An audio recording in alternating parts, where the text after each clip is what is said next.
Mutiara Hikmah Official, menyingkap hikmah di balik sunnah.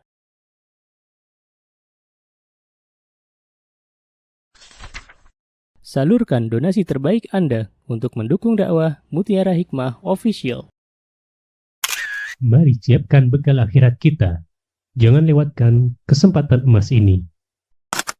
Ayo kita berkontribusi dalam program pembangunan Masjid Mutiara Hikmah yang dibina langsung oleh Ustadz Hanan Yasir MA dan Ustazah Imro'atul Azizah. Raih pahala umroh setara haji dalam program Umroh Iktikaf Ramadan di tahun 2026. Perjalanan penuh makna, bimbingan penuh ilmu bersama Ustadz Hanan Yasir MA dan Ustazah Imro'atul Azizah. Tempat terbatas, daftarkan diri Anda sekarang juga.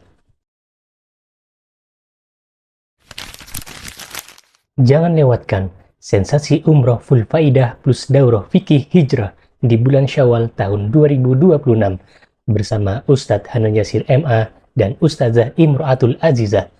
Tempat terbatas, daftarkan diri Anda sekarang juga.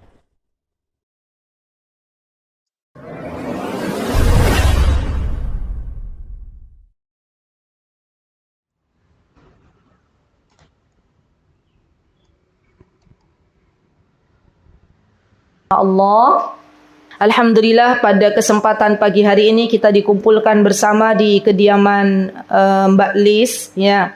Mari kita turut mendoakan teman-teman, semoga Allah Subhanahu wa taala, Zat yang Maha menjaga rumah ini, Allah jaga dengan penjagaannya. Semoga Allah Subhanahu wa taala memberikan keberkahan untuk seluruh penghuni rumah ini.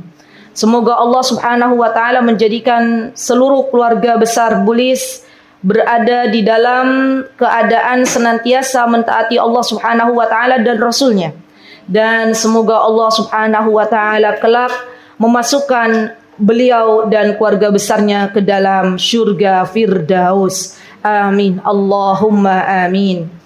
Teman-teman yang saya cintai karena Allah, hari ini insyaallah kita akan melanjutkan kembali pembahasan tema kitab yang berjudul Al-Wasailul Mufidah lil Hayatis Sa'idah, karya Syekh Sa'di rahimahullahu ta'ala. Dan hari ini kita sudah masuk di bab keberapa? Bab 3 ya. Betul ya? Baik, silahkan dibuka teman-teman. Halaman berapa kalau di teman-teman? 27. Ya, silahkan dibuka halaman 27. Baik.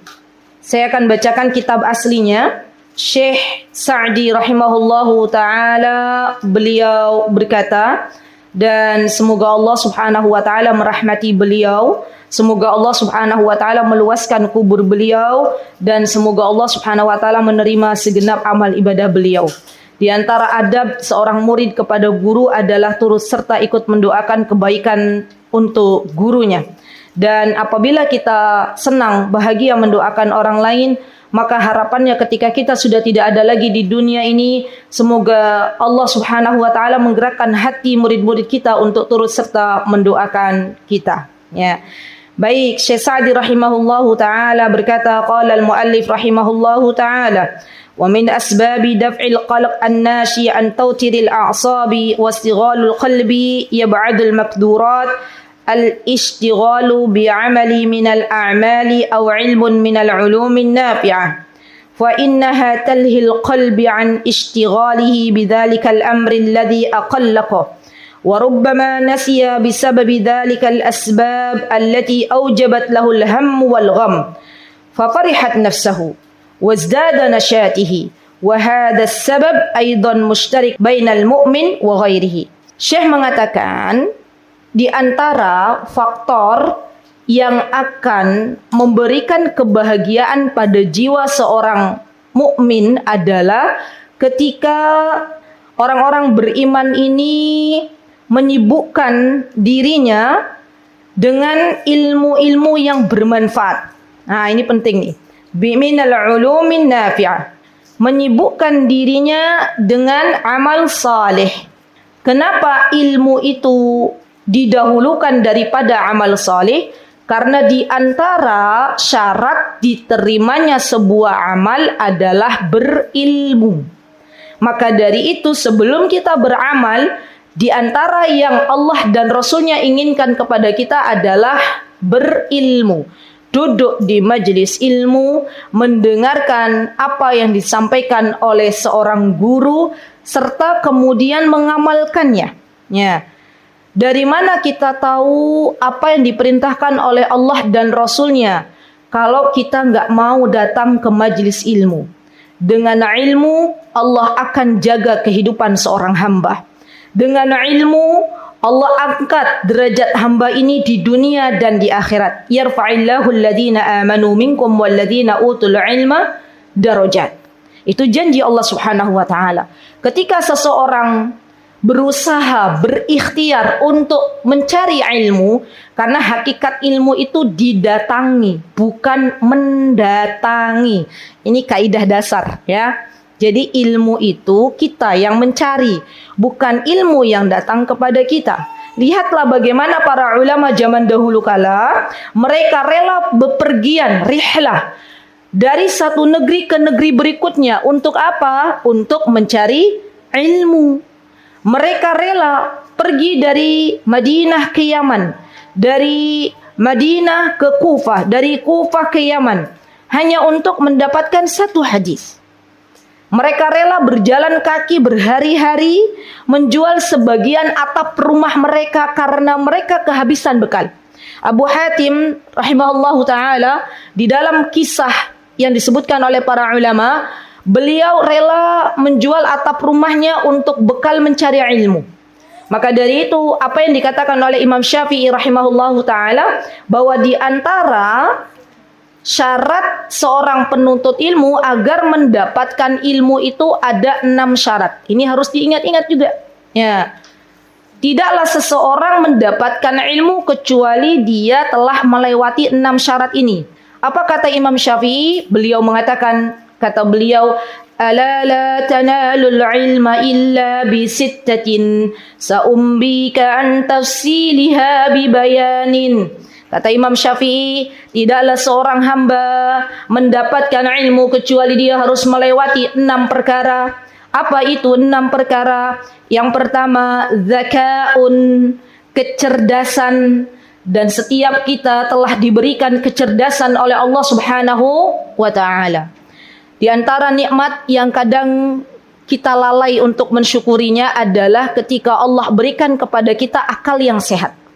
Dan akal yang sehat ini, teman-teman, digunakan untuk belajar sebagai tanda kita bersyukur kepada Allah Subhanahu wa ta'ala. Dan kelak kita akan dimintai pertanggungjawaban di akhirat nanti oleh Allah Subhanahu wa ta'ala. Apa yang kau gunakan dengan akalmu yang sehat? Apa yang akan kita katakan kepada Allah? Semoga kita kelak ketika berdiri di hadapan Allah, kita akan berkata, ya Rabb, aku gunakan akalku untuk mempelajari agamamu. Dan itu yang Allah dan Rasulnya inginkan. Maka dari itu zakat, kecerdasan, ini adalah nikmat yang Allah Azza wa Jalla berikan kepada kita. Zakaun wa hirs. Al-hirs, teman-teman, itu adalah semangat. Seorang penuntut ilmu harus punya semangat yang ada pada dirinya. Tidak boleh bermalas-malasan. Kenapa? Karena sesungguhnya ilmu itu diibaratkan sebagai warisan dari para nabi.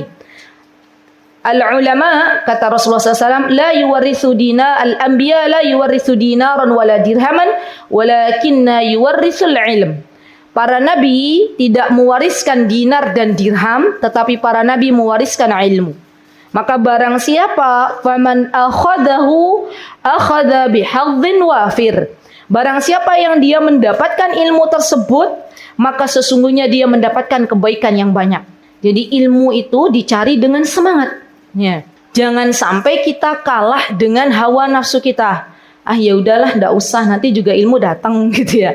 Kita harus semangat cari ilmu, ya. Karena ketika kita ingin mendapatkan hidayah dari Allah, petunjuk dari Allah, maka di antara petunjuk yang Allah berikan adalah ketika seseorang mencari ilmu, ya.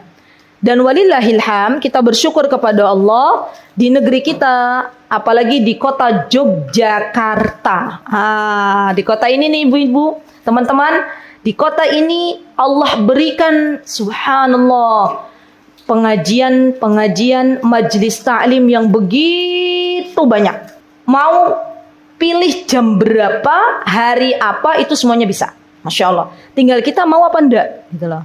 Kalau kita enggak mau datang, kita enggak mau mencari, ya sudah, kita enggak dapat ilmu. Ya, ibaratnya kalau kita mau mengejar sesuatu, kita enggak mau kejar itu, maka kita tidak dapat. Ya. Jadi yang namanya menuntut ilmu itu harus semangat. Ya. Yang ketiga, dzaka'un wa hirsi wasdibarin, sabar. Dalam menuntut ilmu tuh enggak bisa instan. Kita belajar hari ini, besok langsung panen, enggak bisa. Harus sabar. Sabar menuntut ilmu itu jauh lebih baik daripada kita berada di dalam kebodohan sepanjang hayat. Itu yang dikatakan oleh Imam Syafi'i. Sabar dalam menuntut ilmu itu bagian dari ibadah. Tolong dicatat. Jadi kalau teman-teman nih mau paham arti Al-Quran, ya ayat-ayat Al-Quran, biasanya teman-teman belajar apa? Apa biasanya mempelajari materi apa? Bahasa Arab. Ya. Tapi kira-kira banyakan mana? Ya, hamba-hamba Allah ketika belajar bahasa Arab banyak yang sabarnya atau banyak yang mengundurkan diri? Masya Allah, jujur ya, banyak yang mengundurkan diri. Padahal kita tahu tadi kunci menuntut ilmu itu apa? Sabar. Dan sabarnya kita dalam menuntut ilmu ibadah. Tidak mungkin teman-teman, orang yang sudah bersabar Allah nggak kasih ilmu. Pasti Allah kasih ilmu. Hanya Allah pengen lihat nih, kita nih sabar apa enggak. Kalau kita katakan, oh saya udah sabar Ustazah 1 bulan. Lihat yang lain, sudah setahun 2 tahun masih terus berjuang menuntut ilmu. Maka sabar dalam menuntut ilmu itu bagian dari ibadah. Subhanallah. Ya. Siap teman-teman? Bersabar menuntut ilmu. Termasuk misalnya nih, teman-teman belajar tahsin, misalnya belajar Al-Quran. Hari ini belum bisa datang ke seorang guru memperbaiki bacaan Al-Quran kita, maka ketika kita sabar besok datang lagi. Ya. Biasanya yang paling banyak dikoreksi oleh guru Al-Quran kita, ya kepada orang-orang Indonesia huruf apa coba? Bo. Dan apa lagi? So, apalagi to, huruf-huruf tebal, ya. Karena memang di negeri kita kan nggak ada so, adanya s, ya. Bo, adanya d, gitu ya. Tapi nggak apa-apa, sabar, gitu ya. Dan kita minta didoakan oleh teman-teman kita, oleh guru-guru kita, semoga Allah Subhanahu wa taala menjadikan lisan kita ringan, mudah untuk mengucapkan huruf demi huruf dengan tartil, gitu ya. Subhanallah. Dan bagi para pengajar Al-Quran, ya, agar ilmu tersebut bisa sampai kepada murid-muridnya, maka bersabarlah dalam mengajar, ya. Karena pasti akan klik. Kalau guru Qurannya nggak sabar, muridnya ya nggak sabar, ya. Dan seorang guru dituntut harus lebih sabar dibanding muridnya. Imam Syafi'i rahimahullah ta'ala pernah diuji oleh Allah Subhanahu wa ta'ala. Allah berikan murid yang nggak bisa-bisa, nggak paham-paham.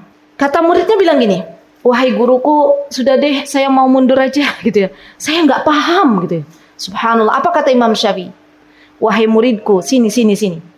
Aku akan sampaikan kembali, gitu ya. Subhanallah. Gimana sabarnya Imam Syafi'i? Kata beliau, kalaulah ilmu itu adalah makanan, aku akan suapi engkau satu suap. Sampai akhirnya muridnya Imam Syafi'i nggak jadi mundur. Tetap ada di halakonya Imam Syafi'i. Dan Allah Azza wa Jalla berikan kepada beliau, kepada muridnya Imam Syafi'i yang tadi nggak paham-paham itu, Allah takdirkan beliau sebagai seorang ulama besar. Masya Allah. Lihat, sabar itu pasti menghasilkan sesuatu yang baik. Maka dari itu, mari kita sebagai para penuntut ilmu, ya, untuk banyak-banyak berdoa kepada Allah. Apa di antara doa kita? Ya Allah, berikanlah aku kesabaran dalam belajar. Ya Allah, berikanlah kepahaman untukku dalam mencerna apa yang Engkau berikan dari berbagai macam ilmu. Ya Allah, mudahkanlah hamba untuk belajar. Itu doa-doa dicatat. Nanti sore teman-teman berdoa. Ya, boleh dicatat. Yang pertama tadi minta apa? Sabar dalam menuntut ilmu. Yang kedua minta kepahaman. Tidak mungkin paham itu bisa datang sendiri kecuali datang dari Allah Subhanahu wa taala. Yang ketiga tadi minta apa? Minta kemudahan dalam menyerap ilmu itu sendiri. Jadi yang namanya paham, ilmu, itu semuanya adalah pemberian dari Allah. Sabar termasuk diantaranya. Ya. Baik. Dan sabar dalam menuntut ilmu adalah sesuatu yang Allah cintai. Ingat teman-teman, kalau kita pengen meraih cintanya Allah, maka semaksimal kita buat Allah itu suka. Bagaimana caranya? Yaitu dengan bersabar. Karena Allah Subhanahu wa taala jelaskan di dalam Al-Qur'anul Karim bahwa Allah sangat suka dengan orang-orang yang bersabar. Termasuk sabar dalam menuntut ilmu. Karena belajar agama bagian dari faridah. Belajar agama bagian dari kewajiban yang Allah dan Rasulnya telah perintahkan kepada kita. Thalabul ilm faridatun ala kulli muslim. Ya, baik. Zaka'un wa hirsi wa istibarin wa bulgha. Nah, ini tadi yang saya di awal saya spill tadi. Bulgha itu adalah bulgha itu bekal. Bulgha itu bekal. Seorang penuntut ilmu, kalau kita mau belajar, maka harus ada bekal. Dan di antara bekal seorang penuntut ilmu adalah alat tulis, ya, baik alat yang manual ataupun yang modern, silahkan. Yaitu sebagai bekal kita dalam menuntut ilmu. Dulu Imam Syafi'i rahimahullahu ta'ala, ketika Allah subhanahu wa ta'ala menguji beliau dengan kemiskinan, maka beliau tidak berhenti untuk tidak menulis. Beliau cari tulang-tulang yang sudah tidak terpakai dan beliau tulis materi yang disampaikan oleh gurunya beliau, yaitu Imam Malik, di dalam tulang-tulang. Bahkan dalam sebuah riwayat disebutkan Imam Syafi'i itu pergi ke sebuah tempat percetakan, di mana di sana beliau menemukan kertas-kertas yang sudah tidak dipakai. Ya, maka beliau meminta izin kepada pemilik, ya, toko atau pemilik penerbitan itu untuk menggunakan kertas yang seharusnya sudah dibuang, dan oleh Imam Syafi'i dikumpulkan dan beliau menulis setiap apa yang disampaikan oleh guru beliau, yaitu Imam Malik. Lihat bagaimana perjuangan Imam Syafi'i dalam mengumpulkan bekal sehingga beliau tulis dengan seksama, dengan rapi apa yang telah disampaikan oleh guru beliau, yaitu Imam Malik rahimahullahu ta'ala. Dan hari ini teman-teman, di antara bekal juga adalah kuota. Nah, kan sekarang kalau belajar, ya, kadang online kadang offline. Maka ketika kita membeli data, ya, maka niatkan untuk, diantaranya niatkan untuk belajar, ya. Jadi Allah, kan data itu kan bagian dari nikmat. Ya, tidak semua orang diberikan oleh Allah kemudahan untuk beli kuota. Ya, maka ketika Allah berikan kemudahan kepada kita untuk membeli kuota, katakan kepada diri kita, ya Allah, semoga apa yang Kau berikan ini, nikmat ini, semoga hamba bisa lakukan atau hamba bisa gunakan untuk diantaranya untuk belajar agama yang telah Engkau turunkan dari langit kepada Rasulullah Sallallahu Alaihi Wasallam. Zaka'un wa hirsi wa istibarin wa bulghatun. Dan yang kelima adalah wa irsyadi ustadzin. Dan yang kelima, kalau kita pengen dapat ilmu, teman-teman, kata Imam Syafi'i adalah dengan berguru. Ada guru di dalamnya, guru. Ya, gurunya bukan Mbah Google, bukan Mbah TikTok, bukan Mbah siapa lagi? ChatGPT, bukan. Tapi gurunya manusia, ya. Guru itu adalah seseorang yang diberikan oleh Allah Subhanahu wa taala kelebihan, di mana kelebihan tersebut yang Allah berikan adalah ilmu dan akhlak yang baik. Maka ketika kita diberikan oleh Allah Subhanahu wa taala ilmu dan akhlak yang baik, kita gunakan nikmat yang Allah berikan itu untuk banyak-banyak, ya, meluaskan ilmu. Kenapa? Karena Allah dan Rasulnya suka manakala Allah berikan kepada kita ilmu kemudian kita sebarkan. Ya. Dan guru itu, teman-teman, kalau kata Ki Hajar Dewantara, apa kata beliau? Masih ada yang ingat? Itu tuh Mbak Deni, kamu Mbak? Ingarso tung tulodo, sung tulodo, terus? Itulah intinya apa? Guru itu teladan, kan gitu kan? Ya, guru itu teladan. Maka hendaklah setiap guru bisa menjadi teladan bagi murid-muridnya. Dan zaman dulu kala teman-teman, para ulama mereka bukan hanya mengambil ilmu dari sang guru, tapi mereka mengambil adab. Dan ini jauh lebih penting daripada hanya sekedar mengambil ilmu. Subhanallah. Jadi adab, kalau Mbak Google kan nggak kelihatan adabnya seperti apa. Ya, Mbah ChatGPT juga nggak kelihatan ya adabnya seperti apa. Pengetahuan kita bisa cari ya di Mbah ChatGPT, di Mbah Google, tapi adab kita tidak bisa dapatkan kecuali dari guru-guru kita. Ya, jadi guru itu adalah teladan bagi murid-muridnya. Masya Allah. Kalau kita baca kisah murid-murid Imam Ahmad rahimahullahu ta'ala, dari sekian banyak murid beliau, muridnya ribuan teman-teman. Ya, maka kita nggak boleh menyombongkan diri. Kita ngajar, ya murid kita ratusan, terus kita bilang, wih muridku ratusan. Nggak ada apa-apanya kalau dibanding dengan muridnya Imam Ahmad. Imam Ahmad tuh muridnya ribuan. Ya. Dan di antara ribuan itu, ya di antaranya mereka datang ke majlisnya Imam Ahmad hanya ingin mempelajari adab dari Imam Ahmad. Subhanallah. Kenapa mereka mendahulukan adab dibandingkan ilmu? Karena ilmu kalau tidak disertai dengan adab yang ada kesombongan. Ilmu ini teman-teman harus disertai dengan adab. Bahkan para ulama mengatakan adab lebih didahulukan daripada ilmu. Allah akan berikan keberkahan di dalam seseorang yang menuntut ilmu kalau dia beradab dalam mencarinya. Maka penting bagi kita untuk mempelajari adab sebelum ilmu. Baik. Terakhir adalah dakaun wa hirsi wa sibarin wa bulghatin wa suhbati ustadin wa tuli zamanin. Dan terakhir, di antara syarat menuntut ilmu adalah waktu yang panjang. Waktu yang panjang. Ya. Jadi kalau ada di antara teman-teman yang sudah belajar 10 tahun, 20 tahun, jangan berhenti. Ya. Kenapa? Karena syarat dari mendapatkan ilmu itu adalah waktu yang panjang. Sampai kapan kita menuntut ilmu? Sampai kapan kita belajar? Sampai kita kembali kepada Allah Subhanahu wa ta'ala. Dan semoga Allah Subhanahu wa ta'ala memberikan kepada kita keistiqomahan. Karena banyak orang-orang yang gugur di pertengahan. Nah gitu kan.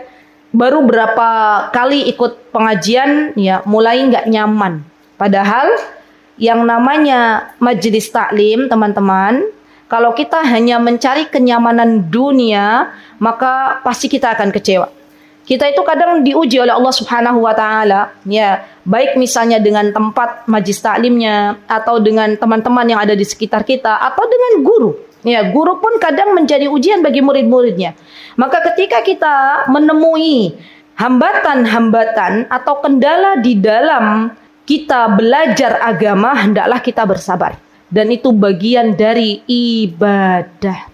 Ya, kalau kita lihat bagaimana para penuntut ilmu di zaman dahulu kala, mereka subhanallah ya, dari kecil seperti Abdullah ibnu Abbas. Abdullah ibnu Abbas ini adalah putranya Abbas, sepupunya Rasulullah Shallallahu Alaihi Wasallam. Ya, beliau dari kecil sudah belajar ilmu agama. Dan beliau yang didoakan oleh baginda Rasulullah Sallallahu Alaihi Wasallam dengan sebuah doa, Allahumma faqihu fid din wa 'allimhu fit ta'wil. Kata Rasulullah SAW, ya Allah berikanlah kepada Abdullah ibnu Abbas kepahaman dalam agama dan kepahaman dalam tafsir. Subhanallah teman-teman, Abdullah ibnu Abbas ini adalah salah satu ulama besar, di mana beliau dari kecil sudah ikut Rasulullah SAW untuk belajar agama. Sampai akhirnya beliau diwafatkan di kota Taif. Kalau teman-teman ada yang umroh jalan-jalan ke Taif, itu kan mampir ke masjidnya Abdullah ibnu Abbas, gitu ya. Dan saya doakan di pagi hari yang mulia ini, di hari Jumat ini, semoga kita semuanya dikembalikan oleh Allah Subhanahu wa taala untuk bisa berkunjung ke kota Makkah, ya. Dan nanti kalau teman-teman berkunjung ke Taif, di sana akan teman-teman lihat ada Masjid Abdullah ibnu Abbas. Ya. Teman-teman tahu kenapa Abdullah ibnu Abbas itu nggak mau tinggal di kota Mekah, nggak mau tinggal di kota Madinah? Kata beliau, saking tawadhu'nya beliau, padahal beliau seorang ulama besar yang banyak dicari oleh para sahabat. Beliau itu bagian dari sahabat junior. Jadi Abdullah ibnu Abbas itu sahabat junior. Karena pernah bertemu dengan Rasulullah SAW dan waktu itu usia beliau masih belia, ya masih kecil. Sehingga disebut sebagai sahabat junior. Sahabat dibagi menjadi dua, ada sahabat senior sekelas Abu Bakar As-Siddiq, ada sahabat junior sekelas Abdullah ibnu Umar, Abdullah ibnu Abbas. Bayangkan, Abdullah ibnu Abbas menuntut ilmu, berguru kepada Rasulullah SAW dari beliau masih kecil. Sampai beliau sudah kondisi beliau ya, sampai menjelang wafat ya, beliau itu masih terus belajar. Masya Allah. Dan ditanya kepada Abdullah ibnu Abbas, wahai Abdullah ibnu Abbas, kenapa engkau tidak mau tinggal di kota Mekah? Kenapa engkau tidak mau tinggal di kota Madinah? Apa jawaban beliau? Karena aku belum pantas untuk tinggal di dua kota tersebut. Masih terlalu banyak dosa-dosaku. Subhanallah. Jadi beliau itu benar-benar tawadhu sehingga beliau menipir tempat tinggalnya di Taif. Subhanallah. Dan begitulah para ulama. Mereka itu adalah hamba-hamba Allah yang senantiasa Allah berikan rasa tawadhu. Ya. Beliau Abdullah ibnu Abbas ya termasuk di antara perawi hadis yang banyak meriwayatkan hadis. Masya Allah. Bahkan beliau Abdullah ibnu Abbas, beliau adalah salah satu anak paman Rasulullah SAW yang bernama Abbas, yang senantiasa cinta dengan Rasulullah SAW. Jadi yang anak kecil yang cinta kepada Rasulullah itu Abdullah ibnu Umar dan Abdullah ibnu Abbas. Suka banget kepada Rasulullah. Apa yang dilihat dari Rasulullah SAW diikuti. Masya Allah. Dan kedua-duanya ini hasil didikan baginda Rasulullah SAW. Baik, kita kembali ke kitab. Jadi teman-teman, yang membuat hati kita bahagia diantaranya adalah ilmu. Dan bagi siapa yang telah memiliki ilmu, maka seyogyanya ia harus mengamalkannya. Karena ilmu yang diamalkan itu bagian dari ilmu yang bermanfaat. Dan ilmu yang bermanfaat inilah yang kita cari di dalam kehidupan dunia ini. Dan ilmu yang bermanfaat ini akan memberikan kepada kita pahala yang tidak akan terputus walaupun kita sudah berada di alam kubur. Apa kata baginda Rasulullah SAW? Idza matal insan inqata'a 'amaluhu illa min thalath. Kalau kita semua meninggal dunia, maka tidak ada yang bisa terus mengalir pahalanya kecuali 3. Sadaqatun jariyah, sedekah jariyah. Yang kedua, ilmun yuntafa' bih, ilmu yang bermanfaat. Dan yang ketiga, waladun salih yad'u lah, dan anak yang salih yang mendoakan kedua orang tuanya. Teman-teman, mari kita mulai berpikir. Kalau hari ini aku tidak bersegera untuk mengamalkan ilmu. Mengamalkan ilmu itu seperti apa? Diawali dari mengamalkan ilmu untuk diri sendiri. Coba deh minta sama Allah. Sebelum datang ke kajian, sebelum datang ke majlis salim, luruskan niat kita masing-masing. Kata Syekh Utsaimin, di antara meluruskan niat itu, di antaranya adalah, ya Allah, saya pengen datang ke majlis ilmu untuk mengamalkan ilmu yang saya dapatkan di majlis ilmu nanti. Wallahi, demi Allah, kalau niat kita begitu, Allah berikan taufik kepada kita untuk mengamalkan ilmu tersebut. Maka cobalah teman-teman, entah itu gimana, ditulislah, ditulis, ditempel gitu kan, karena kan kita kadang lupa ya. Ya, ditempel di mana tuh biasanya? Di pintu, di kaca ya. Oh iya, di kaca, betul. Kita kadang kalau mau kemana-mana kan ngaca ya. Ya, di kaca. Terus ditulis, wahai jiwa gitu ya. Tulis saja. Sebelum kau menuntut ilmu, luruskan niatmu. Mintalah kepada Allah agar ilmu yang kau dapatkan nanti Allah mudahkan untuk mengamalkannya. Coba deh. Rasakan perbedaannya. Kalau selama ini kita menuntut ilmu tujuannya bukan itu, ya, tapi yang lainnya, ya, maka kita tidak akan mendapatkan ketenangan yang Allah Azza wa Jalla janjikan. Tapi kalau kita tujuan utama dari menuntut ilmu mencari ridhonya Allah, tujuan utama dari menuntut ilmu adalah menggugurkan kewajiban yang Allah Subhanahu wa taala telah wajibkan bagi kita. Tujuan dari menuntut ilmu menghilangkan kebodohan dari dalam diri kita dan orang lain. Tujuan dari menuntut ilmu adalah untuk menyebarluaskan. Tujuan dari menuntut ilmu adalah untuk mengamalkan pada diri kita, maka Allah Azza wa Jalla akan berikan apa yang sesuai dengan yang kita niatkan. Ya. Dan teman-teman, ingat bahwa ilmu yang kita bagikan kepada orang lain, kemudian orang lain bagikan lagi kepada yang lain, maka sungguh itu akan menjadi tabungan bagi kita setelah kita meninggal dan setelah kita meninggalkan dunia yang fana ini. Setelah kita berada di kubur, maka ilmu yang pernah kita sampaikan kepada orang lain, pahalanya akan terus sampai kepada kita. Kemarin saya di Masjid Al-Hidayah Purwosari cerita ya kemarin ya. Pekan ini hari Selasa kemarin, malam Selasa berarti ya. Itu Selasa pagi lah saya mendengar kabar ada salah satu guru bahasa Arab ya, yang tadi Mbak Lis bilang katanya temannya Mbak Ula ya, Ustazah Ula ya. Itu meninggal dunia. Ya, usianya baru 25 tahun. Ya, subhanallah. Beliau di masa hidupnya senang mengajar anak-anak Al-Quran. Ya. Senang mengajar anak-anak Al-Quran. Senang mengajar bahasa Arab. Ketika beliau tidak ada ya teman-teman. Coba lihat. Kami tidak kenal siapa beliau. Awalnya kami tidak kenal. Siapa beliau saya juga nggak tahu. Ya. Ketika beliau kembali kepada Allah.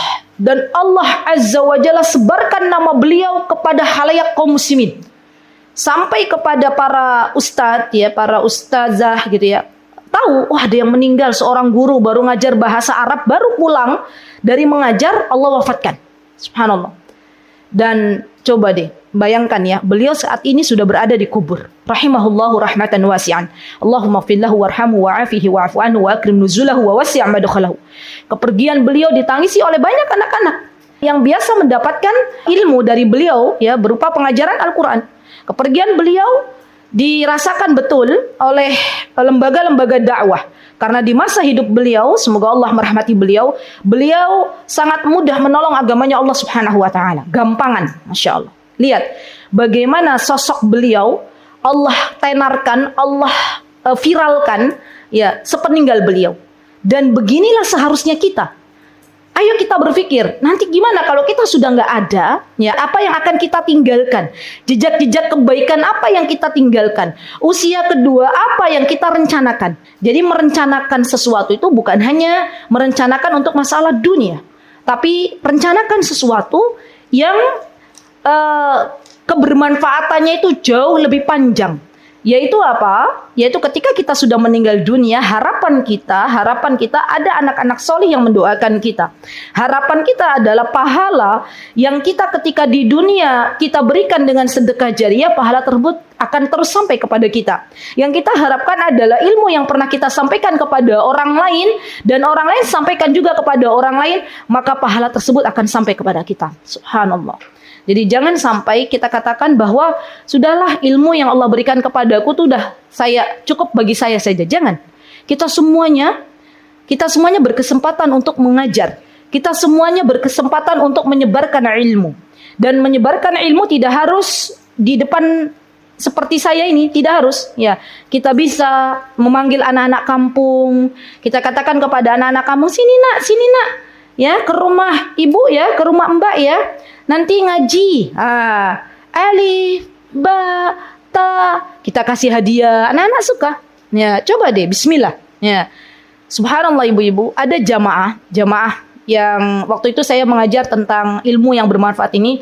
Terus alhamdulillah Allah berikan taufik kepada beliau. Beliau bersegera berdoa kepada Allah. Beliau cerita ke saya, Ustazah, ketika antum bilang, coba pikirkan kita harus punya usia kedua. Coba pikirkan kalau kita meninggal dunia besok, hari ini kita sudah mengajarkan ilmu, kemudian apa yang kita ajarkan itu diajarkan kembali, maka itu akan menjadi sesuatu yang bermanfaat bagi kita. Beliau kala itu berdoa kepada Allah, ya Allah berikan aku jalan untuk itu. Masya Allah, saya kalau cerita itu tuh ini kisah nyata ya, bukan kisah novel, bukan. Kata beliau di sore hari ada orang yang menghubungi beliau. Subhanallah. Bilang apa kepada beliau? Bu, saya mau belajar Al-Quran. Ya. Malamnya beliau WA saya, Ustazah, ada ibu-ibu yang mau belajar Al-Quran kepada saya. Tapi sepertinya saya belum pantas Ustazah. Gitu ya. Saya bilang, bismillah Bu. Beliau maunya apa? Belajar Iqra. Udah, tangkap dulu aja kebaikan itu. Kesempatan itu tangkap aja. Bilang aja, insya Allah saya bisa. Gitu ya. Akhirnya Masya Allah, Allahumma barik. Beliau bilang, insya Allah saya bisa Bu. Gitu ya. Masya Allah, Allahumma barik. Masya Allah, Allah bukakan kesempatan itu. Dan alhamdulillah wa syukurulillah, datang ibu-ibu yang tadinya belum bisa baca Al-Quran. Beliau tuntun, beliau ajarkan Iqra. Walillahilham, sekarang sudah bisa baca Al-Quran. Bayangkan teman-teman.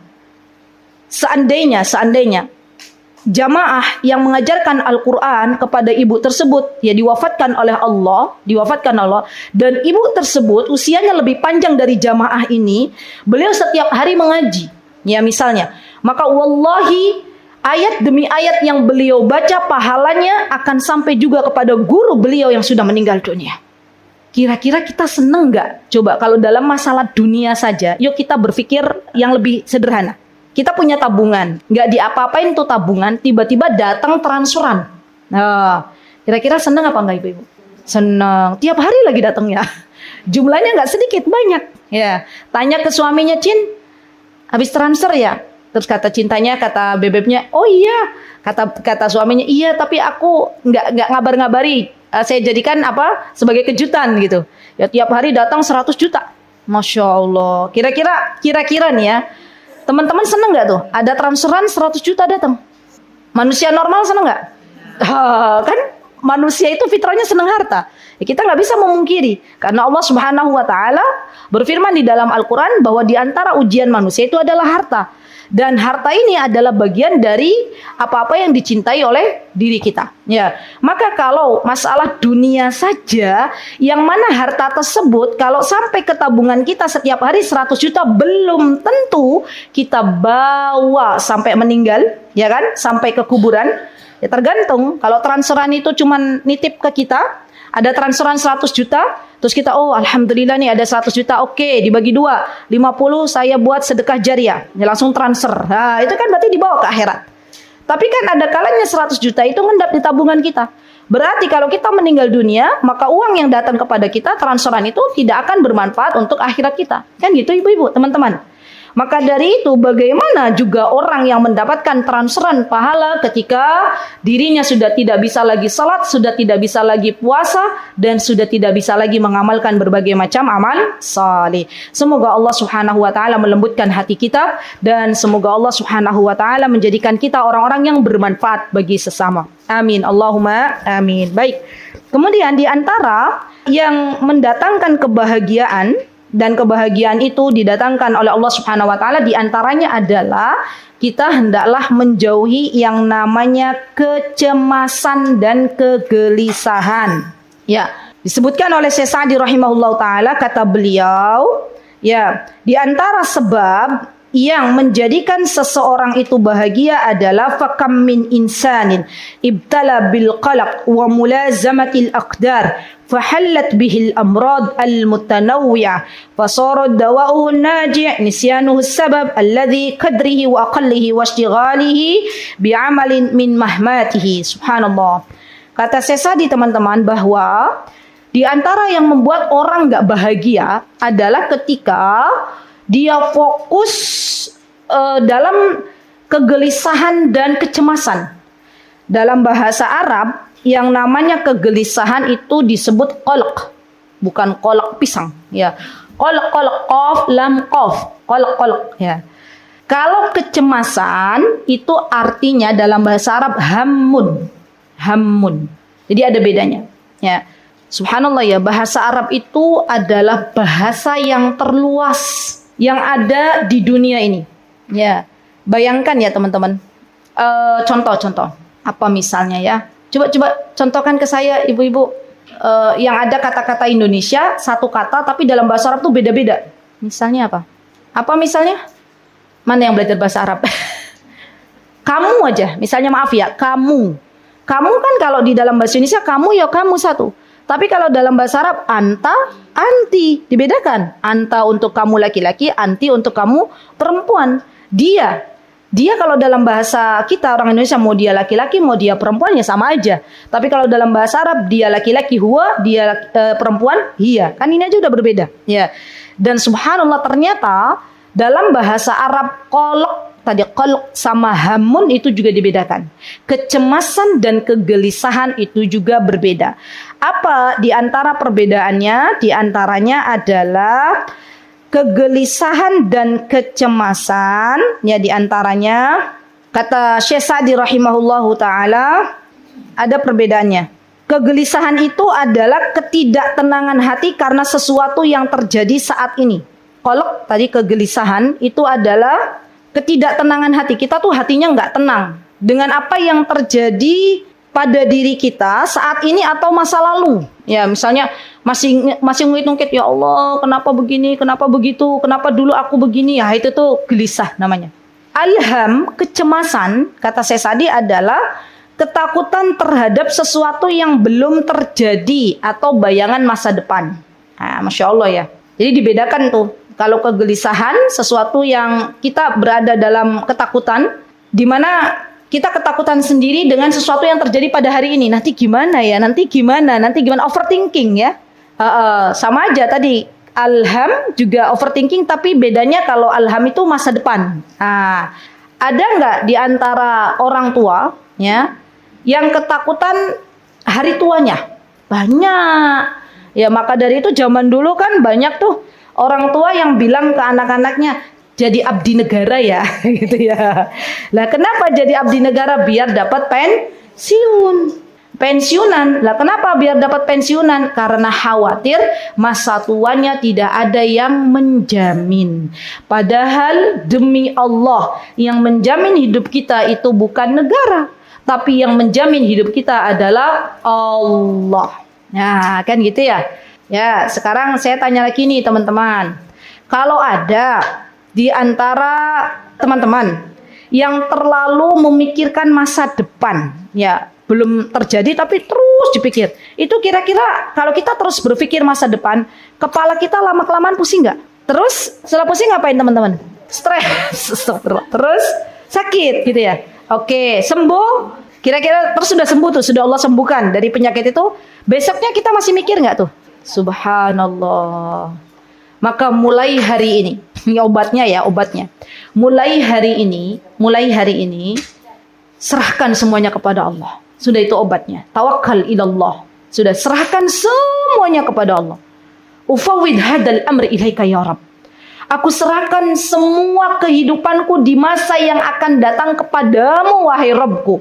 Aku serahkan masa depan anak-anakku kepadamu, wahai Allah. Engkau adalah Rabbku yang telah menciptakanku, yang mengatur segala alam semesta ini. Tidak ada yang tidak mungkin bagi engkau, wahai Rabbku.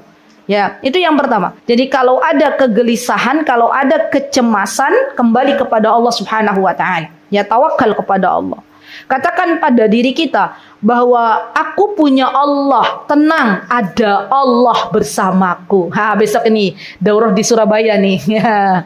Ada yang mau ke Surabaya? Saya ada nanti insya Allah di hari Sabtu tanggal 29 November insya Allah, dan Ahad akhir bulan ini insya Allah kami akan mengadakan safari dakwah ke Jawa Timur, wabil khusus ke Surabaya. Kita akan ada kajian daurah ya spesial di sana dengan judul Tenang Ada Allah. Nah, Masya Allah. Gimana? Oh, sudah penuh? Masya Allah. Dari mana infonya? Oh, ada infonya. Masya Allah. Saya malah nggak tahu. Itu panitia yang ini ya. Masya Allah. Allahumma barik. Masya Allah. Semoga bermanfaat. Ya. Nanti kalau di Jogja mau ada daurah itu, monggo silahkan. Yeah. Kita doakan ya, semoga nanti yang mengadakan Raudhatul Iman. Masya Allah. Amin. Masya Allah. Kayaknya tema itu penting gitu loh. Tenang ada Allah gitu ya. Masya Allah. Nanti ada bukletnya Mbak Lis insya Allah. Ya, baik. Kita kembali lagi ya, bahwa ternyata obatnya itu ada di tauhid. Ya, kita benar-benar menjadikan ya, belajar kita tentang tauhid itu bukan hanya sekedar tulisan, tapi kita aplikasikan. Ya. Dan insya Allah teman-teman akan lebih ringan manakala hal-hal yang besar yang senantiasa membuat kita cemas, membuat kita gelisah, kita serahkan kepada Allah. Sudah. Apa yang membuat kita gelisah, apa yang membuat kita cemas ketika Allah menolong kita. Ya, maka dari itu di dalam Al-Quran juga diberikan solusi. Kalau kita pengen ditolong Allah, intan surullah yansurkum, maka tolonglah agamanya Allah. Subhanallah, ini kunci teman-teman. Barang siapa yang menolong agama Allah, maka pasti Allah akan tolong. Gimana caranya Ustazah menolong agama Allah? Ya tadi, misalnya dengan mengajar, menyebarkan ilmu, dengan menjadi panitia-panitia pengajian, mengadakan majelis taklim, menginfakkan hartanya di jalan Allah. Itu semua bagian dari menolong agama Allah. Dan barang siapa yang menolong agama Allah, pasti Allah akan tolong. Itu kaidah. Jadi di antara cara untuk mendapatkan pertolongan Allah adalah kita tolong agamanya Allah. Masya Allah. Subhanallah teman-teman. Orang yang menolong agamanya Allah, kebermanfaatannya itu bukan hanya dirasakan oleh diri kita. Allah akan berikan juga bagi anak cucu kita. Saya pernah mendengar seorang pengajar Al-Quran, beliau bercerita kepada saya, Ustazah, Alhamdulillah Allah berikan taufik kepada saya untuk menjadi pengajar Al-Quran. Kemudian beliau bercerita, saya merasakan ini semua adalah kebaikan dari nenek moyang saya. Jadi kata beliau, termasuk orang tuanya pengajar Al-Quran, neneknya pengajar Al-Quran, mbah buyutnya pengajar Al-Quran. Masya Allah. Lihat, kesolihan orang tua akan berdampak bagi anak cucunya. Masya Allah. Maka jangan pernah salahkan orang tua kita. Wah, orang tua kita tuh dulu tuh kenapa nggak begini, kenapa nggak begitu. Sudah nggak selesai urusannya. Mulailah dari dalam diri kita. Kalau Allah pengen memperbaiki anak keturunan kita, kalau Allah ingin menjadikan anak keturunan kita sebagai penolong agamanya Allah, mulai dari diri kita. Bismillah. Apa yang kita bisa, kita lakukan. Oh, Alhamdulillah nih, saya bisa buat flyer kajian. Ya udah, bismillah. Ya, bilang ke Mbak Lis untuk flyer kajian Raudhatul Iman, mulai besok saya yang garap. Masya Allah, termasuk penolong agamanya Allah. Saya bisa untuk menjadi panitia kajian. Masya Allah. Datang ke Mbak Lis, dah Mbak Lis tenang aja. Dengan kan tuan rumah. Ya nggak usah mikir macam-macam. Kami yang menjadi panitia kajian. Wah, Masya Allah, Masya Allah. Semua teman-teman, semua akan diberikan pahala oleh Allah Subhanahu Wa Taala. Bukan hanya pembicara, bukan. Tapi subhanallah, yang menata snack untuk pengajian itu termasuk bagian dari menolong agamanya Allah. Masya Allah. Jadi bersemangatlah untuk itu. Bahkan yang menata sandal jamaah, sandalnya berantakan ditata rapi, ya itu bagian dari menolong agamanya Allah, memudahkan urusan orang lain. Dan diantara sarana agar kita mendapatkan pertolongan Allah, diantaranya adalah tolonglah hamba-hamba Allah yang ada di muka bumi ini. Apa kata Allah Subhanahu Wa Taala? Pertolongan Allah akan Allah datangkan ketika seseorang itu menolong orang lain. Ya, wallahu fi aunil abdi maka al abdu fi auni akhi. Allah senantiasa berada ya untuk menolong hamba Allah manakala hamba Allah ini menolong saudaranya. Jadi kembali lagi bahwa untuk menghilangkan kecemasan, menghilangkan kegelisahan yang ada pada diri kita, semuanya kita serahkan kepada Allah Subhanahu wa Ta'ala. Tidak ada jalan lain kecuali kita menyerahkan semuanya kepada Allah dan berbaik sangkalah terhadap semua takdir yang Allah berikan kepada kita. Nah ini nih. Ya, di antara faktornya juga gitu, berbaik sangka. Tadi kan sudah tuh menyerahkan semua urusan kepada Allah. Yang kedua adalah berbaik sangka. Ya, jangan mudah berburuk sangka kepada Allah. Berbaik sangkalah. Dalam semua episode takdir yang Allah berikan kepada kita itu ada kebaikan di dalamnya. Alhamdulillah, alhamdulillah. Alhamdulillah. Jangan pernah kita mengatakan, ya Allah kenapa Engkau berikan sesuatu kepada temanku tapi Engkau tidak berikan sesuatu ini kepadaku. Padahal kita sudah sama-sama berdoa. Wahai hamba Allah, wahai saudariku, bisa jadi engkau di akhirat akan bahagia keadaannya daripada temanmu yang apa? Yang Allah kabulkan doanya. Dengan kemahabaikannya Allah, Allah simpankan doamu di akhirat agar engkau bisa menikmati dari doa-doamu di akhirat. Sedangkan temanmu sudah mengambil jatahnya di dunia. Subhanallah. Dan ini yang harus kita terus teman-teman, kita berbaik sangka sama Allah. Ya Allah, kenapa kok begini ya kehidupanku ya Allah, insya Allah baik. Ya Allah, kenapa doaku kok belum engkau ijabah? Oh, engkau masih menginginkan aku untuk terus berdoa. Artinya ketika saya berdoa berarti pundi-pundi amal salih kebaikan itu akan saya dapatkan pahalanya. Masya Allah.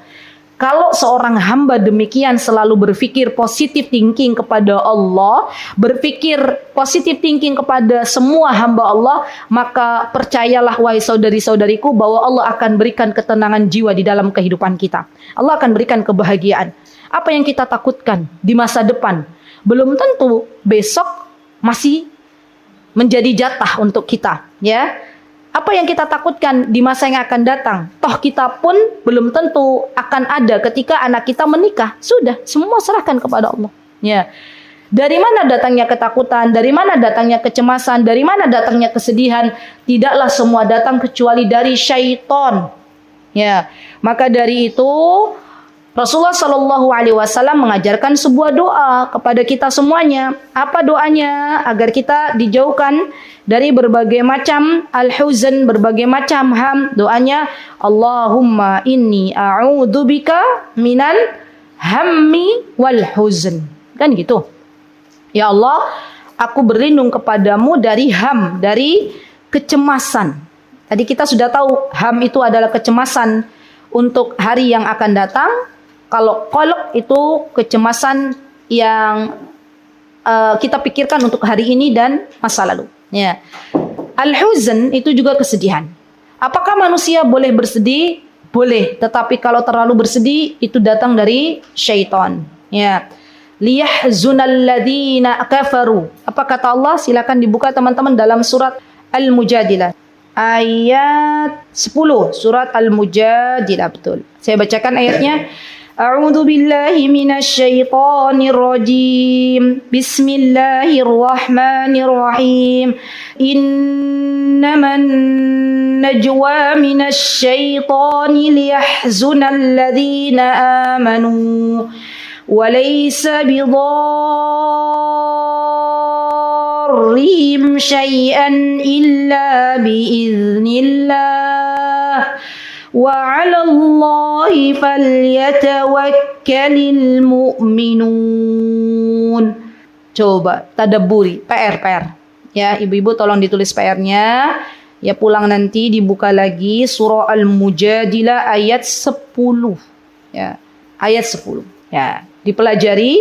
Di sini disebutkan bahwa yang namanya bisikan itu datangnya dari syaitan. Kenapa syaitan datangkan bisikan? Agar membuat kita sedih. Ya, was-was itu datangnya dari syaitan. Syaitan membisik-bisikan, nanti gimana anakmu masa depannya, nanti gimana suamimu, nanti gimana ibumu. Subhanallah. Kalau kita terus kita dengarkan bisikan syaitan, yang ada hidup kita nggak tenang, ibu-ibu. Maka dari itu kata para ulama, kalau kita tidak disibukkan dengan ilmu, maka sesungguhnya seorang wanita kalau tidak menjadikan hari-harinya dengan ilmu, maka yang akan menyibukkan dirinya perasaan. Kalau sudah perasaan itu menyibukkan dirinya, yang ada adalah kesedihan muncul, kegelisahan muncul, apalagi kecemasan muncul. Ya, maka obatnya adalah apa? Ilmu. Laki-laki kalau tidak disibukkan dengan ilmu, yang ada syahwatnya yang akan menjadikan ia lebih condong kepada syahwat. Ya, jadi na'udzubillah summa na'udzubillah, ya. Kalau ada laki-laki yang dia tidak menyibukkan dengan ilmu, maka yang ada dia akan menonton sosial media, dia akan menonton sesuatu yang membuat Allah nggak suka. Akhirnya apa? Akhirnya terjadilah perselingkuhan, terjadilah macam-macam yang tidak diinginkan, perzinahan. Kenapa? Karena memang laki-laki diciptakan oleh Allah Subhanahu wa taala dominannya lebih kepada syahwat. Maka dari itu, untuk menjaga itu semuanya, Allah Subhanahu wa taala berikan kepada mereka jalan keluar, menyibukkan dirinya dengan ilmu dan amal. Sama, kita juga sama. Kalau kita menyibukkan diri kita dengan ilmu dan amal, maka insya Allah kita tidak akan terlalu bersedih dalam menghadapi kehidupan yang hanya sebentar ini. Yang ada itu rasa orang-orang yang diberikan oleh Allah Subhanahu wa taala, teman-teman, keistiqomahan untuk berada di jalan yang Allah cintai, maka yang ada itu ketegaran dalam hidup, kekuatan dalam hidup. Siapa yang memberikan kekuatan? Allah. Siapa yang memberikan ketegaran? Allah. Ya. Maka penting bagi kita di dalam surah tadi Al-Mujadilah, fatawakkal 'ala Allah. Bertawakallah kepada Allah Subhanahu wa taala. Dan tawakal ini bukan hanya diucapkan di lisan, ya hayyu ya qayyum bi rahmatika astaghiitsu aslih li sya'ni kullah, tapi juga benar-benar kita amalkan dalam kehidupan kita sehari-hari. Ya, jangan kita katakan saya sudah bertawakal kepada Allah, tapi hati kita belum kita serahkan kepada Allah. Ada nggak kira-kira yang begitu? Banyak. Kita bilang ke teman kita, aku sudah menyerahkan hidupku kepada Allah, tapi ternyata pikirannya masih dipenuhi dengan apa? Dengan kemampuan diri sendiri, menyandarkan sesuatu kepada diri sendiri. Padahal jelas Apa-apa yang disandarkan kepada diri kita, kita tidak akan kuat dalam menghadapinya. Tapi apa-apa yang disandarkan kepada Allah, kita tidak akan pernah dikecewakan oleh Allah Subhanahu wa taala. Begitu ya ibu-ibu, barakallahu fikunna jami'an. Itu yang bisa saya sampaikan dalam kesempatan yang berbahagia ini. Semoga yang sedikit ini bermanfaat untuk kita semuanya, dan semoga Allah bahagiakan kehidupan kita di dunia dan di akhirat. Amin Allahumma amin. Aqulu qouli hadza wastaghfirullah li wa lakum wa akhiru da'wana alhamdulillahi rabbil alamin. Assalamualaikum warahmatullahi wabarakatuh. Mutiara Hikmah Official, menyingkap hikmah di balik sunnah.